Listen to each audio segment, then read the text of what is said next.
Hermanos, quisiera que abriéramos las Escrituras en el libro de Romanos, Romanos capítulo 8, versículo 1. 8:1.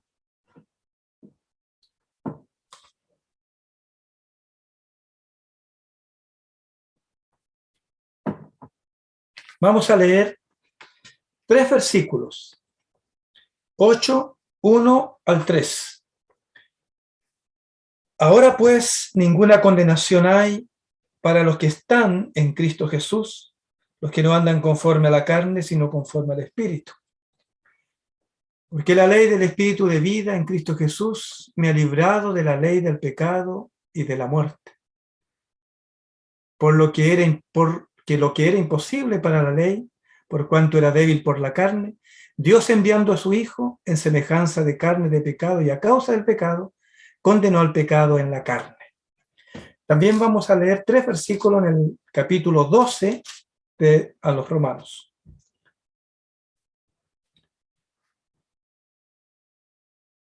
Así que, hermanos, os ruego por las misericordias de Dios que presentéis vuestros cuerpos en sacrificio vivo, santo, agradable a Dios, que es vuestro culto racional.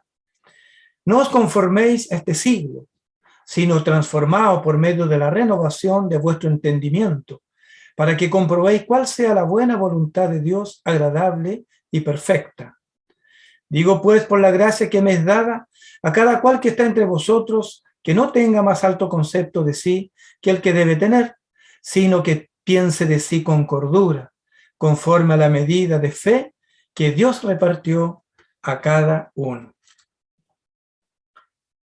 En estas 2 porciones bíblicas quisiera que nos hiciéramos 2 preguntas. Una pregunta en el capítulo 8 y una pregunta en el capítulo 12.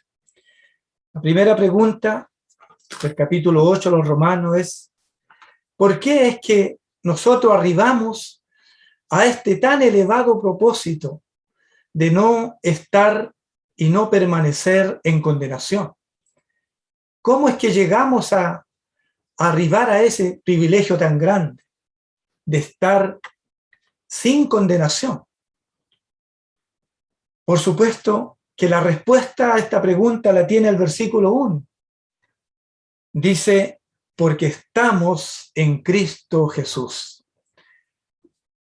¿Por qué estamos sin condenación? ¿Por qué la condenación ya no es para nosotros en todo sentido? Porque estamos en Cristo Jesús. Pero ¿cómo es que esto logramos nosotros estar en Cristo Jesús? ¿Qué aconteció con nosotros? Una raza caída, una raza pecaminosa, condenados, perdidos, destituidos. Sin lugar a dudas, la epístola a los Romanos nos revela todo esto que acabo de preguntar. Si nosotros empezamos a ver del capítulo 3 en adelante hasta el 8, vamos a encontrar una serie de bendiciones que están para nosotros como individuos, que están como para nosotros como personas. Quiero destacar esta expresión, que la guarden en su corazón, de Romanos 3 en adelante hasta el 8. Los individuos, las personas, somos muy bendecidos en gran manera. Empezamos a ver en el capítulo 3 la justificación por la fe. Empezamos a ver en el capítulo 4 la bendición que hemos alcanzado, la promesa en el patriarca Abraham. También el 5, la justificación. Estamos en Cristo, ya no estamos en Adán. En el capítulo 6 encontramos que estamos muertos al pecado. En el capítulo 7, en los últimos versículos, damos gracias a Dios por Jesucristo, porque solamente Él nos puede librar de nuestro cuerpo y de nuestra vida antigua, pecaminosa. Y entramos al capítulo 8 de Romanos, ya con una tremenda bendición sobre cada uno de nosotros. Cada uno en particular goza de toda la bendición de Dios como persona. Llegamos a ser hijos de Dios, llegamos a ser limpios de nuestros pecados, llegamos a tener herencia con Cristo. Oh, hermanos, muchas bendiciones hay aquí en el capítulo 8. Entonces, el estar en Cristo y que no haya condenación para nosotros, se debe a todo este cúmulo de bendiciones que revela esta carta. Pero vamos a leer algunos versículos más de Romanos. Vamos a leer el versículo o los versículos 15 al 17. Romanos 8, 15 al 17. Continuamos con estas bendiciones que recibimos como personas. Porque todos, el 14 vamos a leer también, dice, porque todos los que son guiados por el Espíritu de Dios, estos son hijos de Dios, pues no habéis recibido el espíritu de esclavitud para estar otra vez en temor, sino que habéis recibido el espíritu de adopción, por el cual clamamos, Abba, Padre. El Espíritu mismo da testimonio a nuestro espíritu de que somos hijos de Dios. Y si hijos, también herederos, herederos de Dios y coherederos con Cristo, que padecemos juntamente con Él, para que juntamente con Él seamos glorificados. El versículo 15, sumando a todas las bendiciones, nos revela que hemos sido adoptados hijos de Dios. El Espíritu Santo, que es el Espíritu que nos adoptó para hacernos verdaderos hijos de Dios. Recordemos que antes no éramos hijos de Dios, que no pertenecíamos a la familia de Dios. Recordemos que no teníamos parte en los pactos ni en las promesas, pero vino el Señor, muere en la cruz, hace una obra por nosotros, y después de esto viene el Espíritu Santo y nos adopta y nos aparta para ser verdaderos hijos de Dios. La última expresión del versículo 15 dice, por el cual clamamos, Abba, Padre. Este Espíritu de Dios, el Espíritu de adopción, junto al Espíritu nuestro, en una unidad perfecta, en una comunión íntima, en una intimidad y en una comunión, dice juntamente con nosotros, Abba, Padre. Esta expresión es una expresión aramea que tiene la idea, tiene el sentido de reconocerse verdadero hijo de Dios. Y como hijo de Dios tenemos un Padre. Este Padre es nuestro Padre. Ya no es Padre solamente de Jesús, el primogénito Hijo de Dios, sino nosotros somos hijos de Dios, con los mismos privilegios y los mismos derechos que tiene el primogénito. Lo confirma el versículo 17. Dice, y si hijos, también herederos, herederos de Dios y coherederos con Cristo. Todos nosotros sabemos que ser heredero y ser coheredero es participar de las mismas herencias, los mismos privilegios, la misma gloria que tiene el primogénito. Cristo no tan solo va a vivir su herencia y todo lo que Él tiene, solamente Él, sino que Él la comparte con nosotros. La comparte y nosotros llegamos a ser coheredero con Cristo. También lo que señala Gálatas 4, versículos 5 al 7, también dice que nosotros somos heredero y coheredero con Cristo. Qué preciosa bendición tenemos hasta el capítulo 8, hasta aquí. Benditos somos para siempre por causa de esta adopción de hijos, y más encima el Espíritu Santo corona o empieza el versículo 1 del capítulo 8 diciéndonos que estamos en Cristo. De tal manera que no hay condenación. Una figura bien práctica para ilustrarlo. En el capítulo 7 de Génesis 7 y 8, nosotros nos acordamos de ahí cuando vino condenación a todo un mundo pecaminoso, pero Noé y su familia se salvaron, entraron al arca y los juicios cayeron sobre la tierra, de tal manera que todo el mundo pereció, pero Noé y su familia se salvaron. Cuando dice no hay condenación para los que estamos en Cristo Jesús, es muy precioso colocar esta figura o esta ilustración del arca. Nosotros, introducidos en el arca que es Cristo, no tenemos ningún temor, no hay condenación para nosotros. Hemos arribado a esta gloriosa posición, hemos entrado a Cristo, de Cristo estamos revestidos, por lo cual no hay espíritu, no hay demonio, no hay condenación, no hay nada que nos pueda condenar. somos libres de toda maldición, de toda condenación.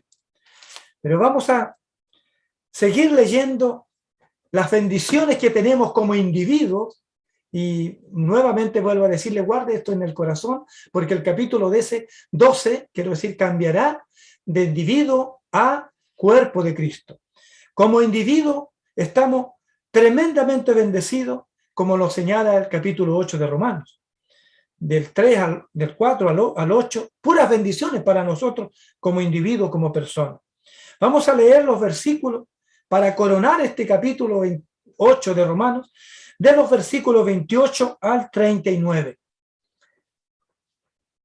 Y sabemos que a los que aman a Dios, todas las cosas les ayudan a bien, esto es, a los que conforme a su propósito son llamados.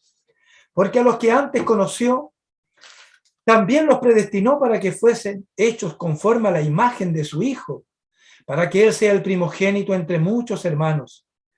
Y a los que predestinó, a estos también llamó. Y a los que llamó, a estos también justificó. Y a los que justificó, a estos también glorificó. ¿Qué pues diremos a esto? Si Dios es por nosotros, ¿quién contra nosotros? El que no escatimó ni a su propio Hijo, sino que lo entregó por todos nosotros, ¿cómo no nos dará también con Él todas las cosas? ¿Y quién acusará a los escogidos de Dios? Dios es el que justifica. ¿Quién es el que condenará? Cristo es el que murió, más aún el que también resucitó, el que además está a la diestra de Dios, el que intercede por nosotros. ¿Quién nos separará del amor de Cristo? ¿Tribulación, o angustia, o persecución, o hambre, o desnudez, o peligro, o espada? Como está escrito, por causa de ti somos muertos todo el tiempo, somos contados como ovejas de matadero. Antes, en todas estas cosas, somos más que vencedores por medio de aquel que nos amó. Por lo cual estoy seguro de que ni la muerte, ni la vida, ni ángeles, ni principados, ni potestades, ni lo presente, ni lo porvenir, ni lo alto, ni lo profundo, ni ninguna otra cosa creada nos podrá separar del amor de Dios, que es en Cristo Jesús, Señor nuestro. Bendita sea la palabra que nos confirma en esta posición tan gloriosa como persona que hemos recibido tanta bendición. Somos santificados, somos apartados, somos justificados, somos perdonados, somos redimidos, somos adoptados hijos de Dios, somos coherederos con Cristo. Nadie nos puede separar del amor de Dios, ni siquiera la muerte, ni espada, ni tribulación. Nadie nos podrá condenar. Cristo es el que murió, porque la verdad de las cosas, que ni la muerte podrá separarnos de Cristo y de todas estas bendiciones que hasta aquí nos revela la palabra, hasta el capítulo 8 de Romanos. Como personas hemos sido tremendamente bendecidos. Somos más que vencedores, pero no por nuestra fuerza, sino por estar en Cristo, sino por tener esta posición gloriosa. Estar en este territorio nos convierte a nosotros en vencedores. Así como Cristo venció, nosotros en Él, en el territorio de su victoria, también somos vencedores. Gracias al Señor por su gracia, por su espíritu, por su amor, es que somos más que vencedores. Entonces, amados hermanos, ¿por qué entonces no hay condenación para los que están en Cristo? Por todo esto que acabamos de leer y por mucho más que en diferentes partes de las Escrituras nos revela la palabra. Gracias al Señor que aquí como personas, como individuos, somos las personas más privilegiadas que pisan la tierra. Somos hijos de Dios, somos coherederos con Cristo. Declaramos delante cada día, cada momento, Abba Padre, que significa una expresión también profunda de sentimiento hacia un ser querido. Esta es la idea de esta palabra aramea, de decirle al Padre, pero con una expresión cariñosa de un profundo sentimiento de aprecio y de amor y de bondad. No ese Dios terrorífico que está arriba y que no le podemos decir papá. No, nosotros somos hijos. El Espíritu nos adoptó para decirle Abba Padre, papá querido o papá mío. Qué bendición más grande. Los que alguna vez no tuvimos padre, Qué precioso es poder decir esto. Padre mío, papá mío o papá querido. Abba, Padre. Gracias al Señor por esta bendición en esta primera pregunta, en esta primera etapa como creyentes, como individuos. Hemos sido tremendamente bendecidos. Ahora vamos a ir a la segunda pregunta y a la segunda etapa de este gran propósito de Dios. Capítulo 12 de Romanos, ya lo leímos. Vamos a decir algunas cosas. Allí dice, así que, hermanos, os ruego por las misericordias de Dios. Mire, inmediatamente el capítulo 12 nos introduce en otro escenario. Nos introduce en el escenario del cuerpo de Cristo. Nos introduce en lo plurativo, en lo colectivo y en ese Dios, en ese cuerpo corporativo, en ese hombre corporativo.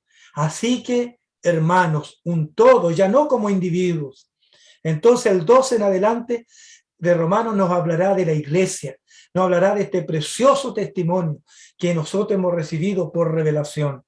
Así que, hermanos, os ruego por las misericordias de Dios que presentéis vuestros cuerpos en sacrificio vivo, santo, agradable a Dios, que es vuestro culto racional. Miremos algunas expresiones aquí. Vamos a decirlo de otra manera, vamos a parafrasear esto. El apóstol Pablo aquí con mucho cariño y con mucha fe también nos dice, les ruego a ustedes, hermanos, por los favores que han recibido, por esos favores inmerecidos, porque la palabra misericordia aquí nos lleva en el contexto de que la misericordia es el amor que se extiende a quienes no merecen perdón, no merecen amor, no merecen nada. Entonces, Pablo aquí nos recuerda que si algo tenemos y si algo somos, ha sido solamente por la misericordia del Señor. Y por esa misma misericordia alcanzada, por esa misma bondad inmerecida, por ese favor inmerecido, el apóstol nos exhorta que como iglesia, como cuerpo, nosotros podamos presentarnos delante del Señor como un sacrificio vivo. Sin duda el apóstol Pablo, cuando pensó en esta expresión sacrificio vivo, lo trajo la idea de los sacrificios que se hacían antiguamente. ¿Para qué servía un sacrificio allí? Para que el Padre, para que Dios pudiera agradarse. Tenía que ser entonces un sacrificio agradable, valga la redundancia. Entonces se buscaba, vamos a hablar aquí en el cordero, un cordero que no tuviera tacha, un cordero impecable, un cordero de los más robustos, de los más gordos, de los más perfectos, un cordero para que fuera agradable delante de Dios un sacrificio, tenía que tener estas características. Un cordero revisado por el sacerdote para poder entregarlo para un sacrificio, para que ese humo subiera al trono de Dios como algo agradable. Y ahora nosotros, también gracias al Señor, somos un sacrificio agradable todos los días delante del trono de Dios. ¿Por qué? Por lo que ya hemos compartido del capítulo 8, en los capítulos para atrás de Romanos, del 3 en adelante hasta el 8. Por esa causa, nosotros estamos habilitados en todo momento de ser un sacrificio agradable delante del Señor. El apóstol Pablo como si nos dijera, aprovechen esta bendición, aprovechen de que ustedes son agradables delante del Señor, son aceptos delante del Señor, son adoptados delante del Padre. Aprovechen esta bendición de poder ofrecerse delante de Él siempre, a cada momento. Ahora, nos preguntamos también, ¿vamos a ofrecernos como un sacrificio vivo al Señor solamente cuando estemos en reuniones? ¿O solamente cuando estemos en el cuarto secreto, cuando inclinamos nuestro corazón y doblamos nuestras rodillas allí? ¿Solamente ahí vamos a hacer un sacrificio agradable para Dios? ¿Será que nos reunamos presencialmente para hacer un sacrificio nosotros agradable a Dios? ¿O será que nos reunamos por Zoom, así por pantalla, y solamente aquí podemos ofrendarnos como un sacrificio vivo, santo y agradable a Dios? En ninguna manera, no. También nosotros podemos ofrecernos como un sacrificio vivo delante del Señor cuando estamos reunidos, cuando estamos a solas, orando al Señor. Pero la bendición para los redimidos del nuevo pacto, para aquellos que han sido beneficiados con tanta bendición, ya lo describimos y lo leímos en el capítulo 8 de Romanos. Hicimos citamos algunos textos de los capítulos 3, 4, 5, 6, 7, hasta llegar al 8. Tanta bendición. Por esa causa es que nosotros podemos ser un sacrificio vivo, agradable al Señor en todo momento. Gloria al Señor por esto. Todo, hermanos, podemos hacerlo en todo lugar y en todo tiempo y en toda circunstancia. Ahora, ¿por qué nosotros podemos en todo tiempo y en todo lugar y en toda circunstancia elevar delante de Dios, elevarnos como un sacrificio vivo? ¿Sabe por qué? El versículo 1 del capítulo 12 tiene la respuesta también. Por ser un culto racional. No tan solo espiritual, no tan solo emocional, no tan solo de llevar nuestros cuerpos en sacrificio como algo, como una especie de robot, inclinarnos porque nos dicen o porque lo leí o porque lo escuché o porque me dicen que lo haga. No, nosotros, este culto racional se refiere a que nosotros sentidamente, con nuestra inteligencia, con nuestro espíritu, con nuestra alma y con nuestro cuerpo, podemos servir al Señor en todo lugar y en todo tiempo. Porque si fuera solamente un asunto místico, espiritualmente hablando, no podríamos elevar un culto racional cuando estamos trabajando. Pero quiero decirle, hermanos, que cuando estemos trabajando, por el hecho de que es un culto racional, podemos ofrecernos, ya sea cuando estemos en la oficina, cuando estemos escribiendo, cuando estemos arreglando alguna cosa práctica, cuando estemos leyendo, cuando estemos escribiendo. Nosotros, por ser un culto racional, podemos ofrecernos ahí, hacer un culto mientras escribimos. Nuestro corazón, estar pensando en Cristo, elevando una gratitud, hablando del Señor, meditando en Él, inclinándonos delante de Él, haciendo un trabajo con excelencia. También eso es un sacrificio que agrada a Dios. La verdad de las cosas, cuando estamos comiendo, cuando estamos almorzando, cuando estamos tomando desayuno, cuando estamos cenando, podemos también agradar a Dios con un sacrificio vivo, con un culto racional. Cuando dice racional, está diciendo emplea tu conocimiento, emplea tus emociones, emplea tu pensar. No es algo espiritualoide, así como espiritualizar las cosas. No, podemos hacerlo. Cuando estamos comiendo, damos gracias al Señor. Cuando estemos conversando en nuestro trabajo o con los hermanos, también podemos tener un culto delante del Señor. Cuando estamos por acostarnos, cuando estamos durmiendo. También los salmos nos hablan de este culto racional cuando dice, y canten aún sobre sus camas. Es decir, en todo momento y en todo lugar podemos ser permanentemente un sacrificio vivo. Gloria a Dios por esto. La iglesia como cuerpo tiene este privilegio de poder hacerlo. Todos juntos nos invita el Señor que podamos hacer esto, con un propósito mayor que el primero que ya hemos leído en esta primera etapa que vimos, que recibimos bendiciones individualmente. Ahora es un propósito mayor. ¿Por qué el propósito mayor de Romanos 12 en adelante? Porque vemos aquí la iglesia, vemos el cuerpo. Y nosotros sabemos que la iglesia nació en la mente de Dios antes de los tiempos. La iglesia fue manifiesta o creada en el pensamiento de Dios.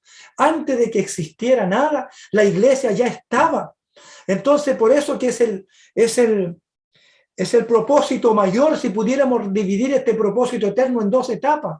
La etapa segunda es la etapa mayor, que tiene que ver con el cuerpo de Cristo, porque Dios siempre quiso un cuerpo, porque Dios siempre quiso un hombre colectivo, un hombre corporativo. Lo manifestó en la primera creación del hombre cuando creó a Adán y Eva.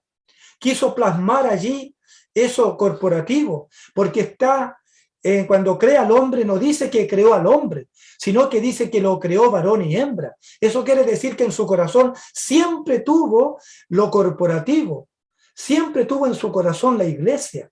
Por eso que Efesios también capítulo 1 nos dirá que nosotros fuimos predestinados antes de los tiempos para ser iglesia. Gloria al Señor. Entonces, el propósito mayor o la etapa mayor del propósito eterno de Dios lo encontramos en esta epístola a los Romanos, esta carta de capítulo 12 en adelante. Gloria a Dios. Entonces, hermanos amados, podemos aquí en el versículo 1 del capítulo 12 nos dice que podemos elevar un culto racional en todo momento y en toda circunstancia. No esperemos el día de la reunión. No esperemos el día cuando tengamos un tiempo en el cuarto secreto. Siempre podemos tener un culto. Este es el privilegio del nuevo pacto de los redimidos como iglesia, como cuerpo de Cristo.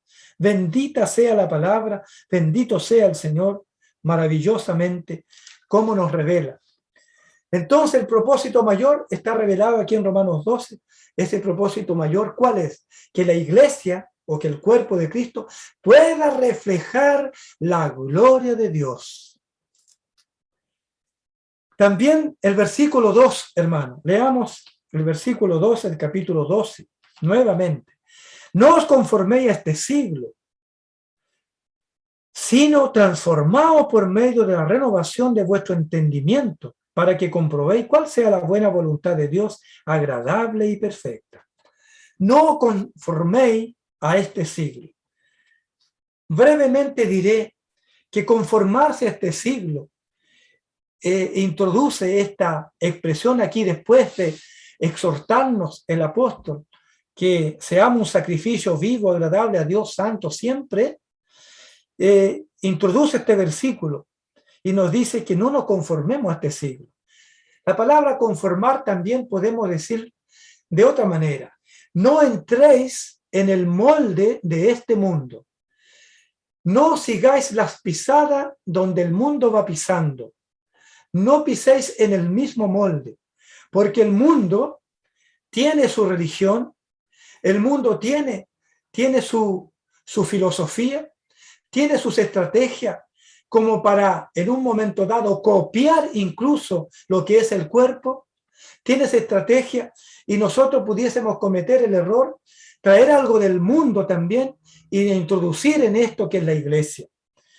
No conforméis a este siglo. ¿Por qué? Porque el mundo está bajo condenación. El mundo nada nos puede entregar, ya sea con su sistema mundano, valga la redundancia, su sistema político, su sistema religioso, incluso lo cultural, nada nos puede a nosotros ayudar en reflejar la gloria de Dios como iglesia, a menos que sea el Espíritu de Dios y que no sea Cristo mismo. El mundo está condenado. El mundo con todo lo bueno que hay, ya dijimos, todos sus ejemplos, todas sus estrategias, todos sus principios filosóficos de humanistas, no pueden, dice el apóstol, tengan cuidado, no os conforméis a este siglo, a este mundo. Y nos dice, sino que renovaos vuestra manera de pensar. ¿Y cómo nosotros renovaremos nuestra manera de pensar? Por supuesto que el capítulo 12, versículo 1 ya nos lo dijo, viviendo en la presencia del Señor como un culto racional, como un sacrificio vivo. Ahí podemos ser renovados en nuestro entendimiento. Nuestra mente puede ser limpiada de todo prejuicio, de toda conducta del mundo, de toda manera de vivir del mundo. Somos limpiados de aquello. Y solamente así, con una comunión, con un culto racional a cada instante, nosotros vamos a conocer la voluntad buena, agradable y perfecta del Señor. Si nosotros tenemos nuestra mente contaminada con el mundo, contaminada con los principios religiosos del mundo, con los principios humanistas del mundo, filosóficos y políticos del mundo, jamás conoceremos la buena voluntad de Dios. Y la buena voluntad de Dios, ¿cuál es? Agradable y perfecta. Es la iglesia.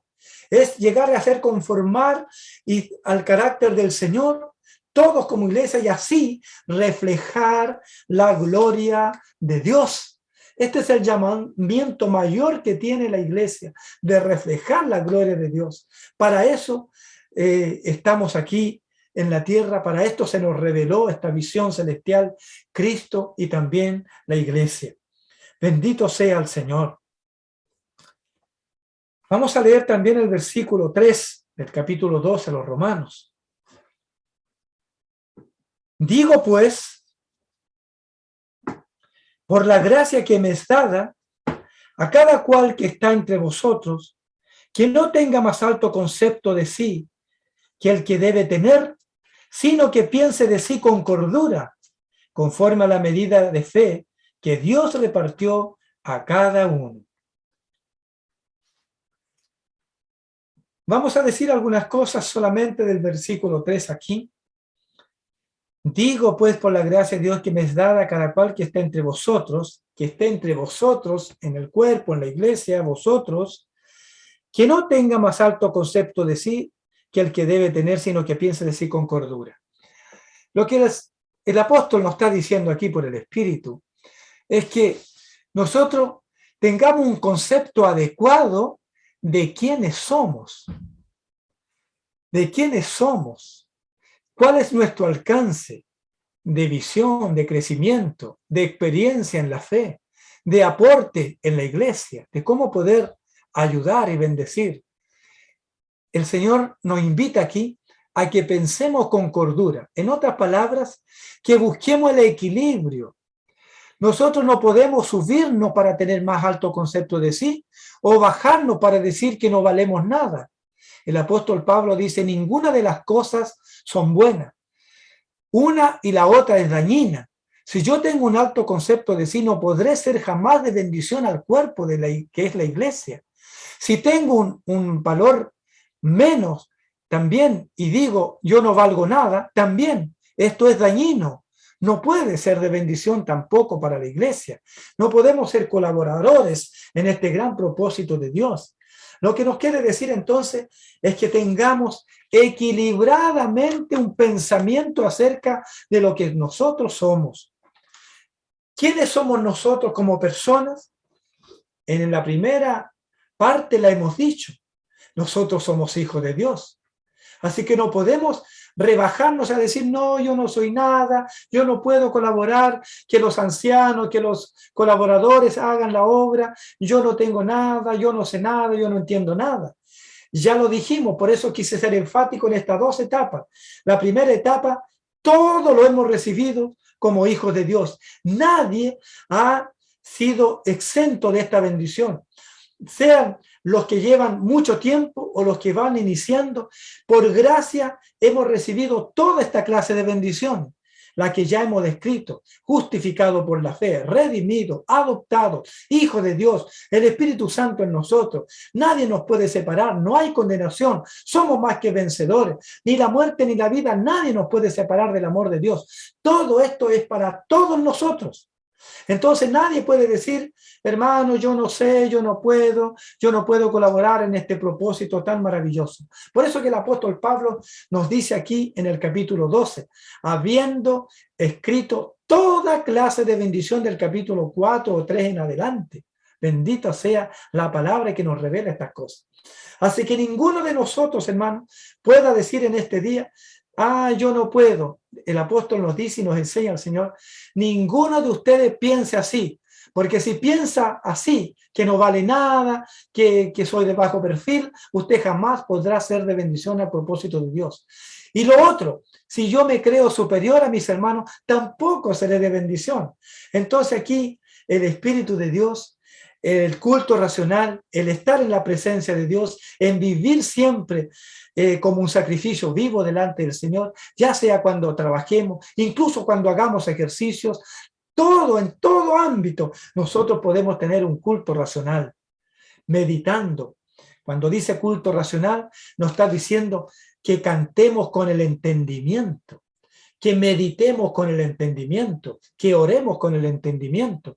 En este mismo espíritu, 1 Corintios capítulo 14, versículo 15 nos dice que no tan solo tenemos que orar en el espíritu y por el espíritu, sino que también tenemos que orar con nuestro entendimiento, es decir, el culto racional que nos habla Romanos 12:1. También nos dice que cantemos en el espíritu o con el espíritu, pero también con el entendimiento. Eso quiere decir que tenemos que tener en un sentido equilibrado en nuestro pensar. El culto nuestro tiene que ser una reacción a lo que entiendo, a lo que sé. Si yo no entiendo, si yo no creo, si yo no tengo revelación de Romanos 8 hacia atrás con nuestros capítulos anteriores, entonces yo no podré ser de bendición. Pero si tengo esa revelación, entonces yo podré decir, porque entiendo tu palabra, porque racionalmente sé quién soy y para dónde voy, sé que he recibido.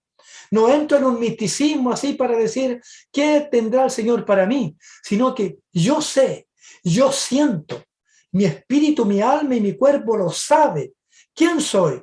Soy un hijo de Dios. Soy un redimido, soy un perdonado, no tengo condenación, estoy en Cristo, soy bendecido, soy coheredero con Cristo, tengo los mismos privilegios. Eso es lo que soy, lo siento, lo pienso, y el Espíritu lo abarca todo, nuestra alma completamente, y lo llena de gozo. Nosotros somos, hermanos, seres integrales, es decir, espíritu, alma y cuerpo. Por lo tanto, el Señor nos ayude y nos bendiga. Y dicho sea, de paso, quiero invitarle a que vayamos a 1 Corintios, capítulo 14, para hablar algo muy que viene al caso con esto racional, con este culto racional, la cual a la iglesia se le demanda o se le exhorta a que lo haga. Vamos a leer en el capítulo 14 a los Corintios, versículo 1 al versículo 4. Seguid el amor y procurad los dones espirituales, pero sobre todo que profeticéis. Porque el que habla en lenguas no habla a los hombres, sino a Dios, pues nadie le entiende, aunque por el Espíritu habla misterio. Pero el que profetiza habla a los hombres para edificación, exhortación y consolación. 4. El que habla en lengua extraña a sí mismo se edifica, pero el que profetiza edifica a la iglesia.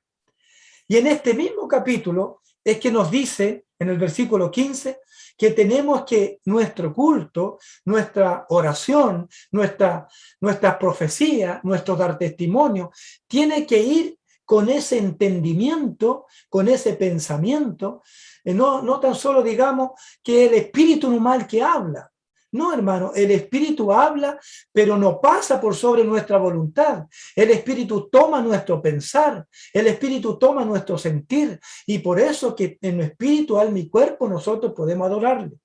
¿Y por qué quise citar estos versículos y hacer el contraste aquí en el hablar en lengua y profetizar, o el dar testimonio, o ministrar a Cristo?